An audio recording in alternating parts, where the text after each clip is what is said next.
All right, y'all, we are back with another video, and here we go again with these crazy delusional women from The View, especially Sunny Hostin. So at this time, she invites Hakeem Jeffries on, and it seemed like that they just invited the New York mayor, Eric Adams, on last week, and they always try this fear-mongering stuff, calling Donald Trump a convicted felon, talking about how did the people, or why did the people vote for a convicted felon? For one, Donald Trump is not a convicted felon. This is just crap these crazy, stupid Democrats put on Donald Trump to try to scare the American people into not voting for him, and it did not work. So what does The View do? They go on every single day slandering Donald Trump, slandering everybody around him. They've been slandering Joe Rogan, Elon Musk, Pam Bundy, like Matt Gaetz, everybody. No matter who Donald Trump nominated to his cabinet, they gotta say something bad about that person. Now they've been attacking Tulsi Gabbard, and the list just goes on. And this is the same crap that Sunny Hostin and The View continue to do. How many legal notices that this woman got to keep reading on air, apologizing to what she's been saying? She just had to apologize to Matt Gaetz. So now she bring on Hakeem Jeffries talking about why did the American people vote for a convicted felon over a black woman? Kamala Harris is not a black woman. That's the same crap that y'all try to push. And another reason why y'all lost. She's Indian, she's not black, but she tried to run on that to try to get black people to vote for her. This is the crap with identity politics. I don't vote for you because of your skin color. I want to know what you're going to do to help my family. What you going to do to help the American people? Is you going to close the border? Is you going to bring inflation down? Grocery prices? Is that's what you going to do? Well, I'm not voting for you because of your skin color, but we know that's what they tried to run off of, and it didn't work. So like I said, y'all please hit that like button, subscribe to the channel. Shout out to the ones who always watches the entire video. I would really, really appreciate all of you that do that. Let me know in the comment section that you did watch the entire video, and I really, really appreciate it so more people can see how crazy these women are. All right, without further ado, let's go ahead and dive straight into it, y'all. Let's go. Hakeem Jeffries, who's the Senate Minority Leader, went on to The View this morning. Sunny Hostin tried to get him to agree that they lost the election due to sexism and misogyny. Another story here is Matt Gaetz went on to the Charlie Kirk show, spoke out about his future, and offered an endorsement for Trump's new AG pick. And of course, the media is losing their mind over this new AG pick, which we'll get to later in this video. Let's start with the nonsense on The View. Something that I'm still struggling with, and I'd love to hear your thoughts on, is how did a convicted felon resonate more with Americans than a hyper-qualified woman of color? Hyper-qualified? What? That racism and misogyny played any part in this election? Well, you know, listen, I think that Vice President Harris was eminently qualified. Mm-hmm. And I supported her with everything that I had, and I think so many Americans did. It was a close election at the end of the day. Didn't break in her direction. I think we all are going to unpack as part of our after-action analysis. How did this happen? Yeah. Where did we fall short? I do think that the emerging lesson, separate and apart from reasons may be connected to race and misogyny, is that the economy was the dominant theme for a lot of folks, particularly when you consider that in many communities of color, there was movement away from the Democratic candidate and toward the former president. Okay, so at the heart of the issue is this. Sunny Hostin and people like her, they're so desperate to distract people from Bidenomics and how much it actually failed everyday Americans. And we're particularly talking about the working class, right? Sunny Hostin is clearly obsessed with identity politics and just proves how out of touch she really is, you know, and it doesn't resonate with everyday Americans. And we've gone over this over and over and over again. And that's what the results say. But she's not willing to accept that. And that's why Alyssa Griffin has to bring up what the truth really is that everything that happened in this election really came down to the economy, the cost of living.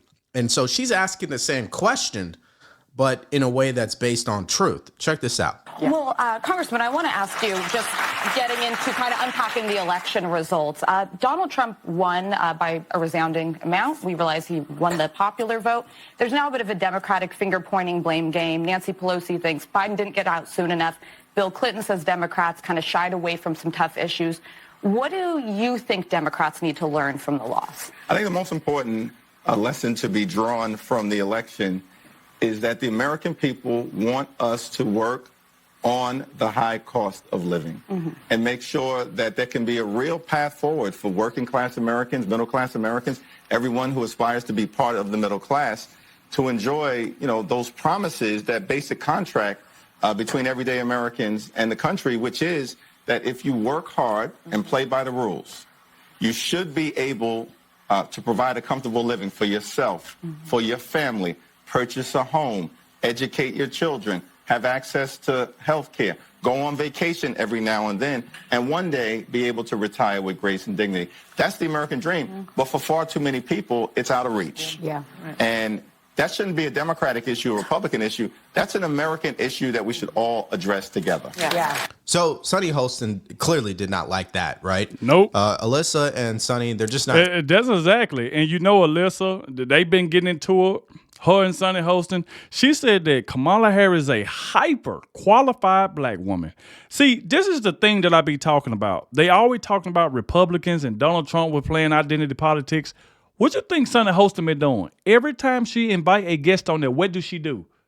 When she asked the host, what do you think about the American people picking a convicted felon over a black woman or a hyper-qualified black? She does this with everybody. Everybody they bring on their show, she always say a black woman, a black. So she wanted people to vote for Kamala Harris based off skin color. But she never brings up the reason why people won't vote for her. It had nothing to do with misogyny. It had nothing to do with just because she was a woman. It was her policy suck. She couldn't answer any questions. Matter of fact, Sonny Hostin was the one that set her up. What would you do different from Joe Biden? Nothing comes to mind. That's exactly what Kamala Harris said. So if your campaign slogan is a new way forward, how is your campaign a new way forward? And then you say there's nothing that you would do different from Joe Biden. So what is this new way forward slogan that you had going on? People knew that you was a liar. You was a fraud. Even the Democrat donors don't even like her no more, because she blew through $1.5 billion by paying Oprah Winfrey, who is already a billionaire. Let me tell y'all this. Oprah Winfrey is already a billionaire, and Kamala Harris paid her $2.5 million for that interview that she did with Oprah Winfrey. She paid Beyonce $10 million. She paid Megan Thee Stallion $5 million. She paid Eminem like $2 million.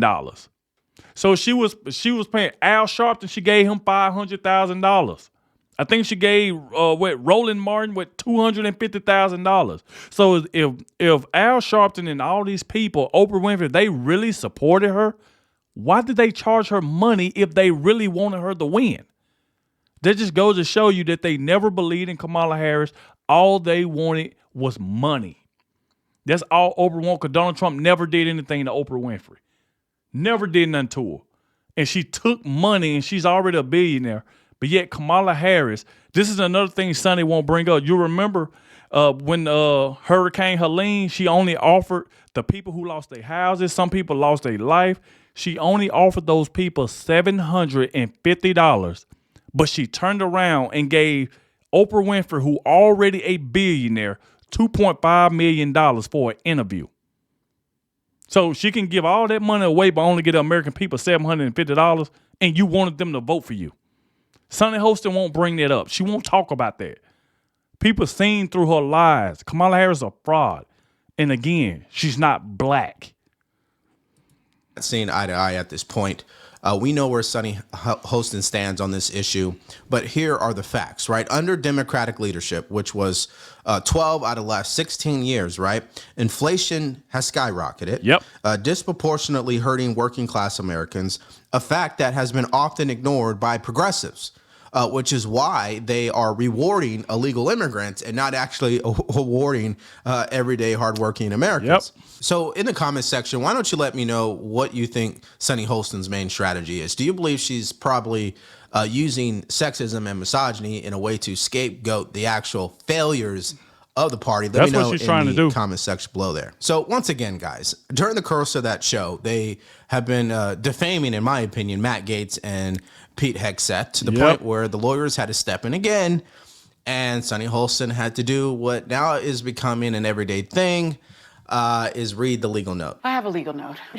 You want to take this one, Joy, or are you Matt good? Gaetz has long denied all allegations and has not been charged with any crime. That's true.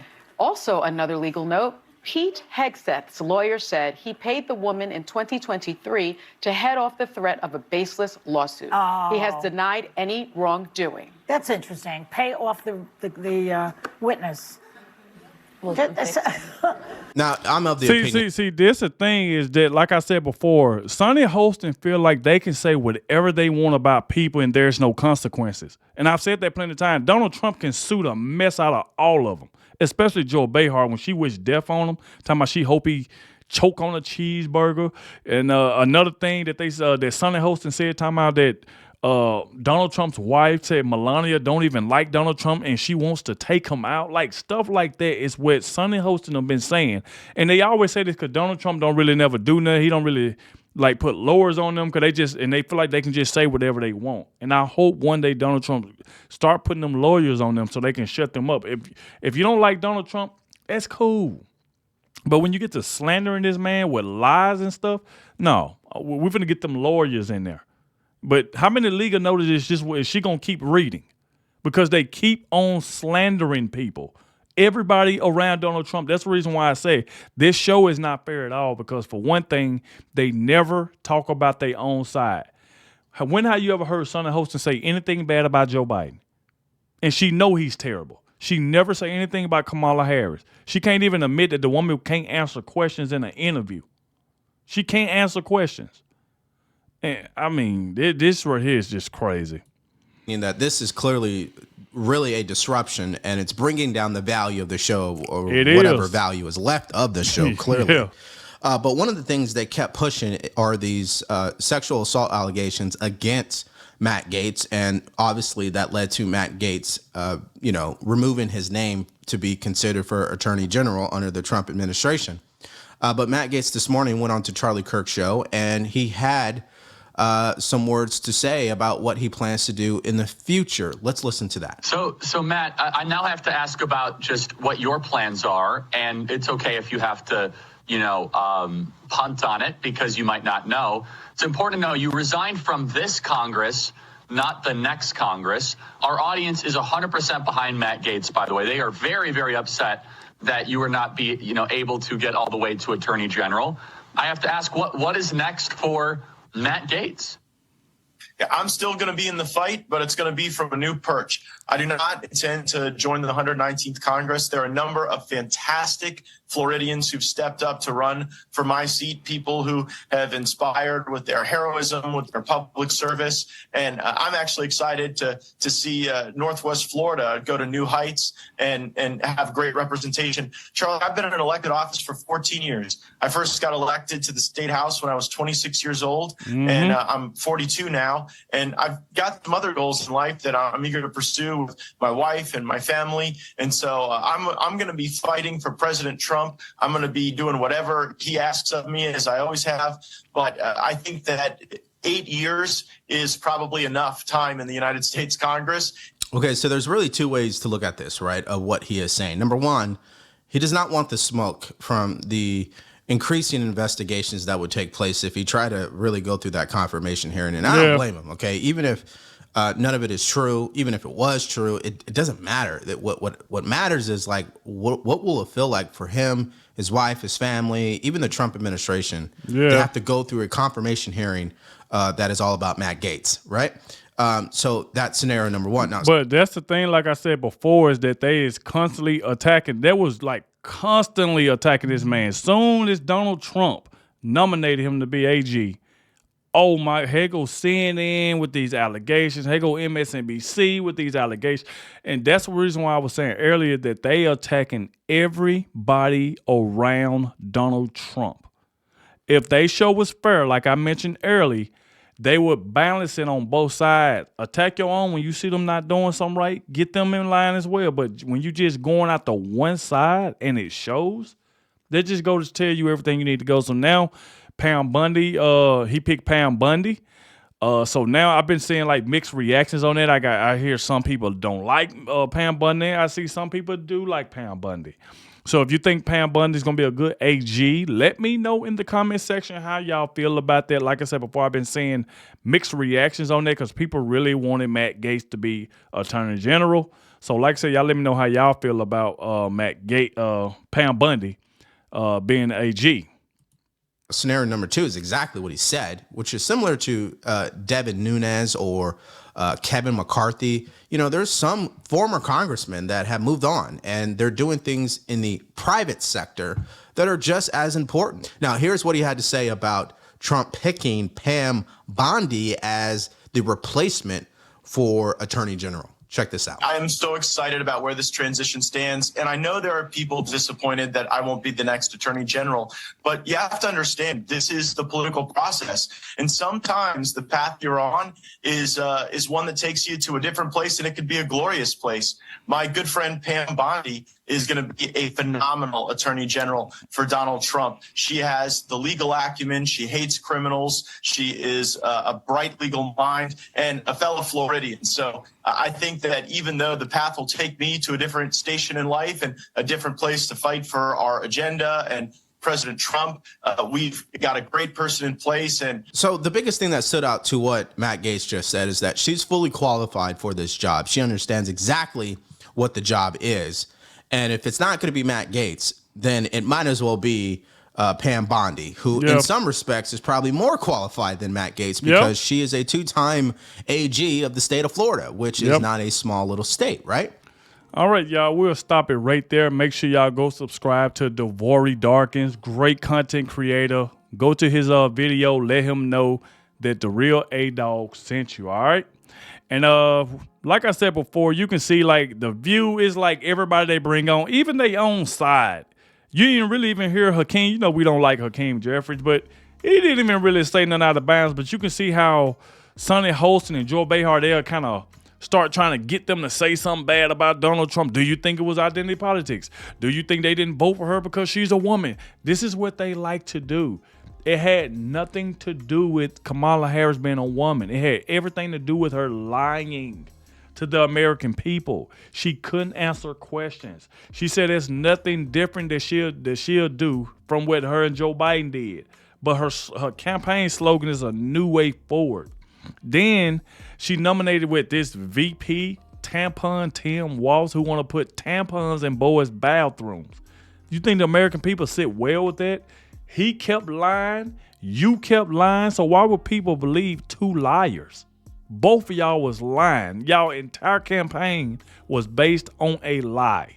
Y'all was calling Donald Trump Hitler for the last week. Y'all were fear-mongering people, calling Donald Trump Hitler, Mussolini, talking about his rallies is a Nazi rally. Like, people got tired of all of that crap. You calling him felon when your DOJ was the one attacking this man because y'all couldn't beat him fair and square. So y'all started attacking them, putting them in courtrooms, bringing up random women saying that he touched them and all that crap with no evidence. This is what y'all did. The American people seen straight through it, and it did not work. That's the reason why Donald Trump is the 47th president, whether you like it or not. So like I said, y'all let me know what y'all think about that. Thank you all for watching, especially the ones who made it to the end of the video. I really, really appreciate it. Thank y'all very much for that. Like I said before, make sure you hit that like button, subscribe to the channel, have your notifications turned on, and I'll catch y'all in the next one.